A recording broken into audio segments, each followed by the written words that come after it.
राम सुग्रीव वार्तालाप। राम ने सुग्रीव से कहा, हे सुग्रीव, मुझे बताओ कि वह भयंकर रूपधारी राक्षस मेरी प्राणेश्वरी सीता को लेकर किस दिशा में गया है।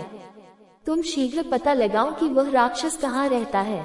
वानर राज, धोखे में डालकर और मेरा अपमान करके मेरी प्रियतमा को अपहरण करने वाला वह निशाचर मेरा घोर शत्रु है। मैं आज ही उसका वध करके सीता को मुक्त कराऊंगा। राम के शोक से पीड़ित वचन को सुनकर सुग्रीव ने उन्हें आश्वासन दिया, हे राम, मैं नीच कुल में उत्पन्न उस पापात्मा राक्षस की शक्ति और गुप्त स्थान से परिचित नहीं हूँ, किंतु मैं आपको विश्वास दिलाता हूँ कि मैं शीघ्र ही ऐसा यत्न करूँगा कि मिथिलेश कुमारी सीता आपको मिल जाए। अतः आप धैर्य धारण करें।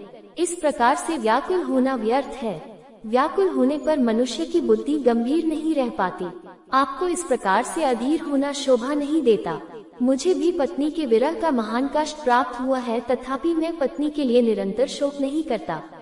जब मैं वानर होकर धैर्य धारण कर सकता हूँ तो आप तो नर हैं, महात्मा हैं, सुशिक्षित हैं, आप मुझसे भी अधिक धैर्य धारण कर सकते हैं। मैं आपको उपदेश नहीं दे रहा हूँ, सिर्फ मित्रता के नाते आपके हित में सलाह दे रहा हूँ। सुग्रीव की बात सुनकर राम नेत्रों से अश्रु पोंछकर बोले, हे वानरेश, तुमने वही किया है जो एक स्नेही और हितैषी मित्र को करना चाहिए। तुम्हारा कार्य सर्वथा उचित है। सखे, तुम्हारे इस आश्वासन ने मेरी चिंता को दूर करके मुझे स्वस्थ बना दिया है। तुम जैसे स्नेही मित्र बहुत कम मिलते हैं। तुम सीता का पता लगाने में मेरी सहायता करो और मैं तुम्हारे सामने ही दुष्ट वाली का वध करूंगा। उसके विषय में तुम मुझे सारी बातें बताओ। विश्वास करो, वाली मेरे हाथों से नहीं बच सकता। राम की प्रतिज्ञा से संतुष्ट होकर सुग्रीव बोले, हे रघुकुल मुनि, वाली ने मेरा राज्य और मेरी प्यारी पत्नी मुझसे छीन ली है। अब वह दिन रात मुझे मारने का उपाय सोचा करता है। उसके भय के कारण ही मैं इस पर्वत पर निवास करता हूँ। उससे ही भयभीत होकर मेरे सब साथी एक एक करके मेरा साथ छोड़ गए हैं।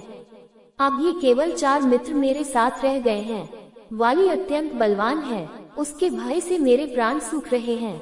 वह इतना बलवान है कि उसने गंडभी नामक बलिष्ठ राक्षस को देखते देखते मार डाला। जब वह साल के वृक्ष को अपनी भुजाओं में भर कर झकझोरता है तो उसके सारे पत्ते झड़ जाते हैं। उसके असाधारण बल को देखकर मुझे संशय होता है कि आप उसे मार पाएंगे।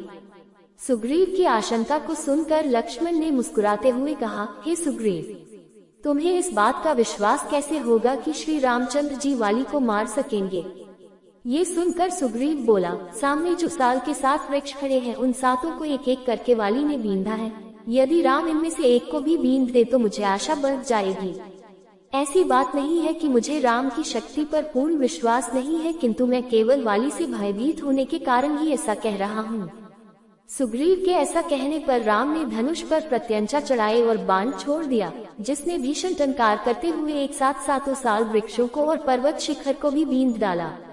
राम के इस पराक्रम को देखकर सुग्रीव विस्मित रह गया और उनकी भूरी भूरी प्रशंसा करते हुए बोला, प्रभु, वाली को मारकर आप मुझे अवश्य ही निश्चिंत कर दे।